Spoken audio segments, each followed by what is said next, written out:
Olá, no vídeo de hoje eu gostaria de apresentar um produto que paga dividendos de forma bastante recorrente e tem uma sólida história de entrega de dividendos. Estamos falando de um produto que entrega dividendos basicamente há 195 anos de recorrência. Então, BMO, Banco de Montreal. Esse produto aqui, se ele tivesse Dom Pedro I investisse nele, ele receberia dividendos à época, afinal de contas, o reinado de Dom Pedro I acabou em 1831. Esse banco já pagava dividendos a esta altura. Então perceba que interessante, que track record fantástico de histórico de entrega de dividendos. Então estamos falando aqui do oitavo maior banco da América do Norte, ele não é somente Canadá, é Estados Unidos e tem presença global também. Estamos falando de 1,4 trilhão de dólares sob gestão e uma base global de 13 milhões de clientes. Então, veja, nos Estados Unidos ele tem presença física e digital basicamente em toda a América do Norte, Estados Unidos, Canadá, e a gente vai ver aqui também presença mundial. Ele também é diversificado com a base de consumidores dele, é um banco que ele é comercial, ele atende financiamento, atende funding para indústria, comércio e governo, e atende também consumidor direto, ele é bastante setorizado e diversificado também.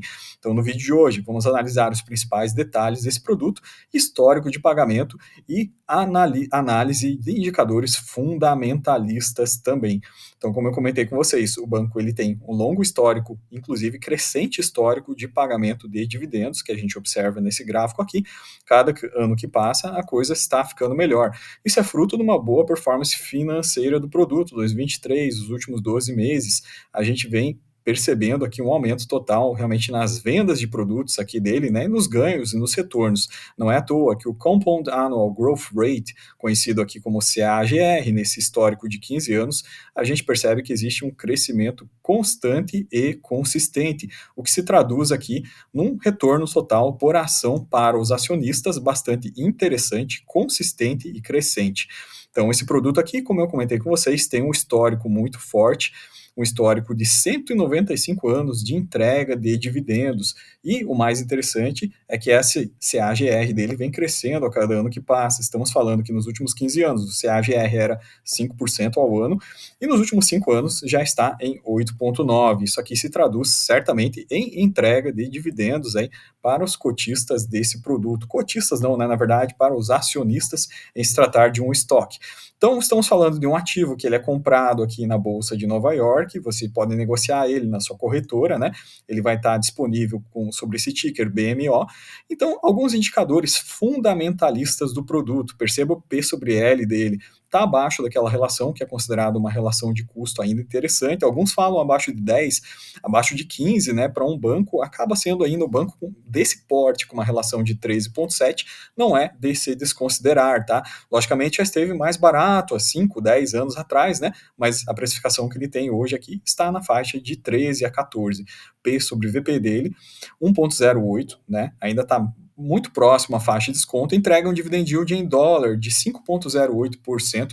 Lógico, aqui a gente tem que lembrar que esses dividend yields aí de produtos americanos, eles são tarifados, tributados em 30% na fonte, então 5, na verdade, pode acabar se tornando algo em torno de 3,5%. Temos aqui uma margem líquida super interessante também, e se traduz isso aqui tudo num LPA, um lucro por ação de 6,3, ao preço que está na ação de hoje, se você fizer um cálculo, né, de earning yield, que basicamente é dividir o lucro por ação pelo preço da ação, a gente chega no valor aí próximo de 8%. Isso aí pode variar um pouco, dependendo da cotação do dia, mas esses seriam alguns parâmetros fundamentalistas analisados à data de hoje, né? Então perceba o produto negociando $87, uma variação aqui nos últimos 12 meses, andando um pouco de lado, né? Não teve grande valorização. O produto ainda está muito próximo da faixa de desconto, entregando esse dividend yield de 5%. Ah, Jefferson, quanto que isso daria, né, em dólares aqui, sem dividendo, né? O produto valorizou a cota dele, além do dividendo? Bom, vamos verificar isso. Então, peguei a base aqui dos últimos 8 anos, basicamente, para a gente fazer uma conta aqui. Então, veja, em dólar, nos últimos 8 anos aqui, esse produto se valorizou um equivalente a 31%, sem os dividendos. Mas a grande jogada aqui, de fato, são os dividendos. Quando a gente vai para o valor dolarizado, a gente já tem esse gráfico aqui. Então, estamos falando de uma valorização de 80%, considerando, né, reinvestimentos dos dividendos. Então, veja, em 8 anos, estamos falando aqui basicamente de 10% ao ano em dólar. Bom, mas tem produto que paga mais que isso no Brasil, né? Bom, Vamos ver em reais como que ficaria isso? Pois afinal de contas, esses produtos em viés internacional, a gente tem sempre o binômio, né? Ou seja, além dos ganhos que a gente tem no produto em si, especificamente, que é a valorização de cota e dividendo, a gente tem a questão da variação cambial. A variação cambial é sim relevante. Queira ou não queira, dólar é uma moeda forte, o real é uma moeda fraca, né? Então o real tende a perder força ao longo do tempo. O que a gente percebe quando a gente vem para esse gráfico de valorização em dólar, então grava esses números, com dividendo, sem dividendo, 30% em dólar, com dividendo, 80% em dólar.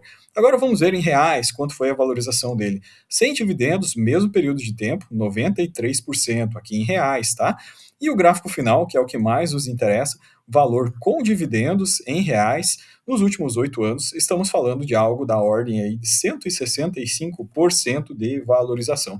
Perceba que esse produto também não se encontra nas suas máximas históricas, foi o período que ele chegou, basicamente na época de 2022, lá também muito favorecido, logicamente, como todos os bancos, pela taxa de juros mais baixa, americana e global, né, que favoreceu muito realmente os ativos financeiros nessa época, como todos os demais ativos de renda variável, ok? Então o fundo sofreu bastante com o aumento das taxas de juros, que foi bastante persistente, demorou 1 ano e meio para subir a taxa de juros americana e ela ficou praticamente 1 ano em níveis máximos e agora sim existe uma expectativa de corte. Esses são os motivos pelos quais a cota pode estar precificando uma valorização. Percebo que em 2024 essa cota já vem se recuperando e aumentando um pouco, não só pela boa performance do fundo, acredito eu, do banco, né, mas também pela expectativa de corte de juros que logicamente favorece esse produto aqui também e vários ativos de renda variável. Então a gente viu aqui um pouco sobre o produto, né? Então esse banco, acredito que é um ativo bastante interessante para quem deseja estudar e realmente diversificar o patrimônio em dólar para fazer o quê? Fazer essa captura da variação cambial também, além da captura dos dividendos e a captura do binômio mais importante, que é a valorização do preço da ação. Então, como eu mostrei para vocês, o produto não se encontra nas máximas históricas, está numa faixa de preço até um pouco lateralizado. Nesses últimos dias, a cota andou variando um pouco para mais, né, mas o produto ainda se encontra numa faixa de preço VP, de P sobre L, bastante interessante para que seja estudado. Mais algumas informações para quem gostou do produto aqui, vou entrar um pouco mais no detalhe, né, para a gente perceber realmente como que esse produto, como é a solidez financeira dele. Então perceba de fato aqui uma crescente subida, né, dos lucros por ação. Então a gente tem aqui esse crescimento substancial, a qualidade de crédito é muito boa, né? Perceba o rating aqui que ele tem em todas as agências, em diversas agências, rating muito elevado, tá? Então um banco bastante reconhecido no Canadá. Na verdade, ele é reconhecido no Canadá e Estados Unidos como o melhor banco comercial do Canadá por 9 anos consecutivos, e nos Estados Unidos reconhecido também como o melhor banco comercial. Então ele financia setores como manufatura, finanças, retail, e aqui agricultura, transportes, enfim, serviços, real estate. Afinal de contas, ele está presente em várias áreas, bastante diversificado aqui a parte de alocação e financiamentos aos quais ele faz, tá? Perceba que não é só Estados Unidos e Canadá, ele tem também outros presença global e atuação em outros lugares do mundo, da qual ele gera receita, também está muito presente na parte digital, né? Ele vem aumentando a participação digital dele. Esse gráfico aqui é super importante, nos fala também sobre a estabilidade, solidez do balanço, né? A gente nem precisaria entrar, talvez, tanto no detalhe, né? Porque, afinal de contas, estamos falando de um produto que paga dividendos há 195 anos. Mas o que é mais interessante, realmente, é a contínua valorização e crescimento desse produto aqui. Perceba que o book value dele, o valor patrimonial, nos últimos trimestres segue crescendo, então o patrimônio do fundo aqui segue crescendo, o número de depósitos segue crescendo, o total de assets segue crescendo, iniciou aqui, saindo em 2022 com 1 trilhão, já estamos aqui em 1 trilhão 774. Então, um produto com características bastante interessantes. Vamos falar também sobre um pouco do risco dele, né? Então aqui tem o histórico das perdas dele e a gestão de riscos do produto, né? Afinal de contas, aquela previsão para pagadores duvidosos e tudo mais, né? Isso aí influencia, a gente tem que ver como é que o banco lida também com as perdas. Então perceba que ele tem sempre, né, as perdas aqui nos empréstimos, nos loans também muito baixa comparados aos pares, que é essa linha tracejada aqui. Então ele realmente tem um diferencial aí nessa gestão de crédito também. Aqui mais algumas informações relevantes, eu diria que o ROI aqui seria a mais relevante delas para a gente analisar nesse gráfico aqui, crescimento no ROI também.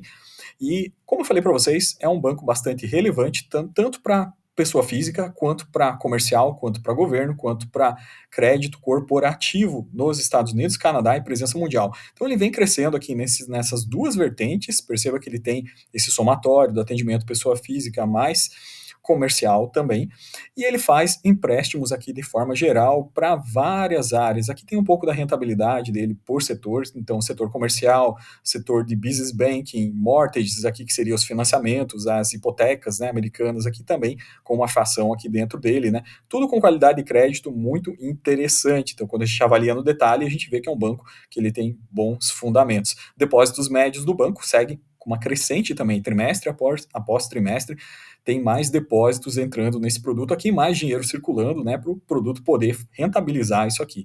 Veja, ele é o segundo em market share na América do Norte, foi reconhecido como o melhor banco privado dos Estados Unidos, o melhor banco privado do Canadá por 13 anos consecutivos, né, e o top 2 em serviço digital, portfólio digital. Então aqui tem um pouco da receita dele, da onde que vem a receita, bastante diversificada, a parte de funding dele aqui, já mostrei para vocês, né, real estate, indústrias, aqui tem utilidades, healthcare, governo, mining, agricultura, enfim, tem de tudo aqui, é bastante pulverizado, não somente Canadá, mas Estados Unidos também, tem um split muito bom aqui nessa parte de financiamentos dele, aqui um pouco sobre os empréstimos, né, da onde que estão os empréstimos dele, tanto geograficamente quanto setorialmente, então mais uma visibilidade aqui do nível de empréstimos do banco. E aqui um pouco sobre o Canadá, afinal de contas, o Canadá a gente percebe que ele está numa trajetória até interessante, né? Assim como os Estados Unidos, na questão de taxa de desemprego e na questão de previsão de crescimento do PIB, ele está tendo aqui realmente uma previsão de crescimento acima do PIB normal e ele tem uma dívida sobre o PIB, né, que realmente é abaixo da média do G7. O Canadá tem essa característica aqui, ele tem uma indústria bastante diversificada e bastante forte, então um potencial de crescimento bastante grande, né, para o banco especificamente aqui, novamente, os indicadores fundamentalistas que a gente mostrou no início do vídeo para uma última revisão. Então, P sobre L, 13, P sobre VP, 1,08, dividendo bruto, né, 5,0, margem líquida, quase 20%, né, tem um histórico passado que é até melhor de margens líquidas, 2022, no pós-pandemia, como teve um acesso muito fácil a crédito, ele chegou a dar uma margem líquida de 60%, foi um ano fantástico, pagou 17% de dividendos. Então perceba que à medida que a taxa de juros americana, realmente canadense, mundial, ela for cortada e ficar mais acessível, a tendência é que mais pessoas tenham mais acesso a crédito, né, e o banco venha a se beneficiar por isso, embora assim, né, realmente hoje ele está com 6,31 de lucro por ação, mas a gente viu que em bons momentos aqui ele chegou pontualmente até a 17, né, claro, isso foi muito pontual, mas ele tem um bom histórico quando a gente pega ano após ano, realmente um dividendo bastante crescente. Então, pessoal, o vídeo de hoje era isso, um produto um pouco diferente. Normalmente aqui no canal a gente fala de fundos especiais, a gente fala de fundos de infraestrutura, basicamente, que é fundo isento, a gente fala de FIPEs de infraestrutura também, que são produtos isentos que pagam proventos de forma recorrente, previsível e muitas vezes crescente, né? E esse produto realmente ele chama atenção por ter características bastante próprias, bastante específicas de pagamento de dividendo, recorrente, consistente, crescente, né? E aqui o diferencial seria de fato a valorização do equity, do empreendimento, banco, a valorização das cotas, das ações dele aqui, e também o pagamento de dividendo em dólar, que pode sim dar uma alavanca de rentabilidade pelo fator cambial. Então fico por aqui com o vídeo de hoje, desejando um bom final de semana a todos e um grande abraço para todos vocês, até o próximo vídeo.